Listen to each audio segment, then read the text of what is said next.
ओम अखण्डमण्डलाकारं व्याप्तं येन चराचरं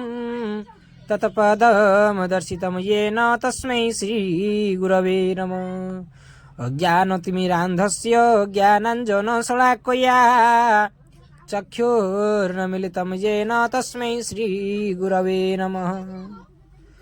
ओम नमो भगवते वासुदेवाय। अथ श्रीकलि भागवत चतुर्थ अध्याय। श्री चैतन्य उवाच कहन्ति प्रभु चैतन शुणन्तु थय करि मन देहान्ते काहीं गला जीव एहा जानन्ति वासुदेव तागति काहाको गोचर अज्ञात सीना ब्रह्माहर जेते बेଳରେ जीव ब्रह्म ए घट कला विसर्जन अद्भुत ज्योति रूप होई पशिले पुलिंग रे जाई पुलिंग स्त्रीलिंग संगत पुलिंग छोड़िला रे तो स्त्रीलिंग रे जे मिसी गला दश दल रे विश्रामिला से जेउ भक्त भावग्राही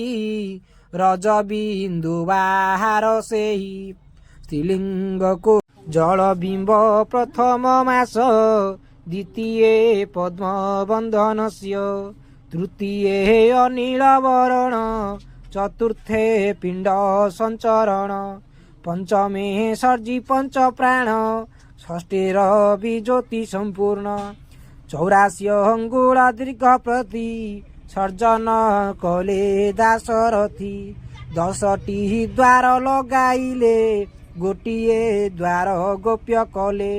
घटरे पशि गले जाई एकई द्वार किड़ी देई जेते बेले मातृगर्भर रही नथिले चक्रधर एकई ब्रह्म थिले होई आदि अनादि एक कही अजपा सूत्र रे श्रीहरि रही नथिले घटे पुरी त्रिशत दश दिन ठार द्विखंड हेले चक्रधर जीव परम हेले दुई प्रकृति पुरुषटी सेही पुरुष भागटी अनादि प्रकृति भाग हेले आदि जे भाग प्रकृति रूपिणी एणु त्रिगुण बोली जानी जे हो अनादि भाग हेले सेहिटी निष्कामी होइले जेणु से बेनिखंड हेले मातृगर्भरु बाहरिले अमनु मन को आसंती मनरु अमन को जानती एपरी जन्म मरण शुणतु मन नृपराण अमनु आसी मने अछि मनरु अमने जाउची एपरी जन्म मरण खेलंती सीना नारायण पुनर्पि जन्म हुअन्ति पुनर्पि मरण हुअन्ति मन उवाच कहई मन कर जोड़ी चैतन्य चंद्र पादे पड़ी मोते तो लागिला संदेह जन्म मरण गति कह पूर्वे जे कही अछु तुही आत्मार जन्म मृत्यु नाही जन्म मरण किए होती कहता अर्थ प्रति प्रति मोरे तुम्भर जदि स्नेह फेड़ मो सकल संशय दृढ़ भक्ति जानी मनर कहन्ति चैतन्य ठाकुर श्री चैतन्य वाच एकई ब्रह्म थिला होई खेल रे बेनी खंड होई खंडेक निर्गुण होइला खंडेक त्रय गुण हेला जे खंड हेला तीन गुण सेहिटी आदि शक्ति जान आदि अहंगारो जन्म जेहि कहिबा शुण ताहा फेई अमन एक जात हेला अमनु पांच जन्म हेला खल कुटिल अहंकार लंपट गुमान पंचर कुमन एक तहु जात ताठारो बाणटी संभूत सुमति कुमति अलस ଦୁର୍ମତି ବିଘ୍ନ ଏ ବିଶେଷ ସୁମନ ଦର୍ଶନକୁ କରେ ତାଠାରୁ 5 ଜନ୍ମ ହେଲେ ବଳ ଅବଳ ଶୁଭ କହି ଅଶୁଭ କୂଟ 5 ବଳ ଅବଳ ଶୁଭ କହି ଅଶୁଭ କୂଟ 5 ଏହି ମନକୁ ଆଘ୍ରାଣ କରିଲେ ତାଠାରୁ 5 ଜନ୍ମ ହେଲେ ଟାହି ହାସ ହିଂସା ଚଞ୍ଚଳ ବିରସ 5 ଗୋଟି ଠୁଳ ବିମନ ଏକ ହେଲେ ଜାତ ତାଠାରୁ 5ଟି ସମ୍ଭୂତ ମଦମାଚର୍ଯ୍ୟ ଛନ୍ଦ କହି ଗର୍ବାଭିମାନ 5 ହୋଇ 5-25 ଜାତ ହୁଅନ୍ତି ଏପରି 25 ପ୍ରକୃତି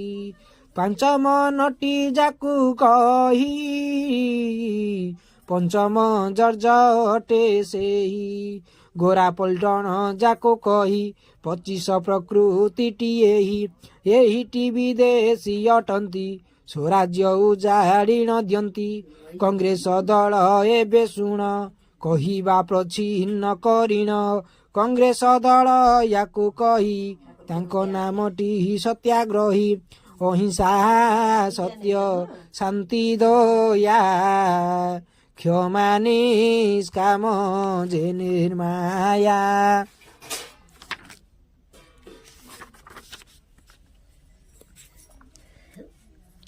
ଅକ୍ରୋଧ ଚେତା ଦେହ କହି ଜଗତ ଏକ ତ୍ୱମଣଇ ଧର୍ମ ଧୀର ବୋଧି ମିଶାଇ କଂଗ୍ରେସ ସତ୍ୟାଗ୍ରହୀ ଏହି ଯେହୁ ଅଟେ ମହତ ଆତ୍ମା ସେହିଟି ଅଟଇ ମହାତ୍ମା 25ଙ୍କର ସଙ୍ଗେ ଖେଳି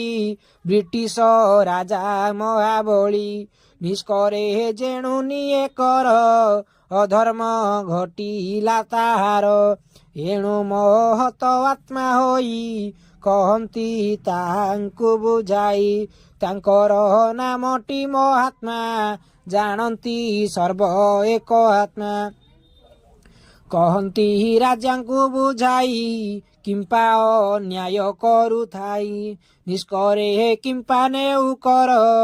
ଅନ୍ୟାୟ ହେବଟି ତୋର ରାଜା କର ମାନିତ 25 ଯୋଗେ ଯେ ଅସତ ଯେତେକ ସତ୍ୟାଗ୍ରହୀ ଥିଲେ ମହାତ୍ମା ସଙ୍ଗେ ସଙ୍ଗ ହେଲେ ମହାତ୍ମାଙ୍କର ବାକ୍ୟ ଯେହି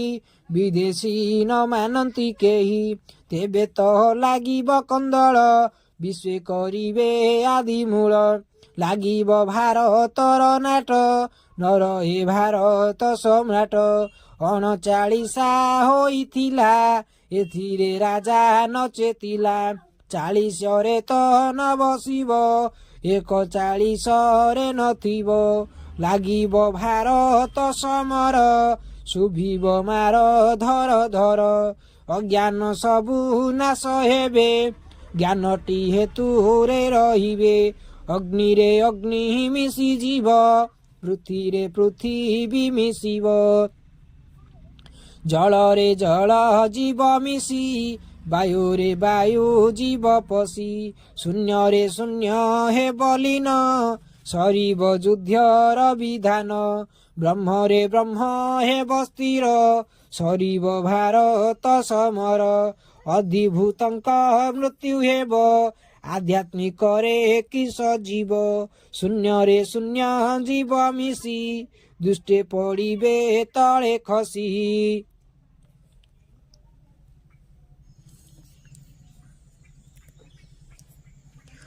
ଯେ ପ୍ରଭୁ ଆଧ୍ୟାତ୍ମିକ କହି ତାହାର ଜନ୍ମ ମୃତ୍ୟୁ ନାହିଁ ପୂର୍ଣ୍ଣନାଭର ପରି ଖେଳ କରିଅଛନ୍ତି ଆଦି ମୂଳ ଶ୍ରୀହରି ଛଡ଼ା ସଂକୀର୍ତ୍ତନ ଖୋଜିଲେ ନାହିଁ ତ୍ରିଭୁବନ ସକଳ ଘଟେ ଭାବଗ୍ରାହୀ ଖେଳନ୍ତି ଦେବ ଦୈତ୍ୟ ଭ୍ୟାଇ ଏପରି ଜନମ ମରଣ ଶୁଣତୁ ମନ ନୃପରାଣ ଶୁଣିଣ ନିସ୍ତରିଲା ମନ ପ୍ରେମେ ହୋଇଲା ହତ ଜ୍ଞାନ ଚୈତନ୍ୟ ହେଲା ନିତ୍ୟାନନ୍ଦ ପ୍ରେମାନନ୍ଦରେ ପୂର୍ଣ୍ଣାନନ୍ଦ ଶୁଣିଲା କଳି ଭାଗବତ ହେତୁରେ ହେଲା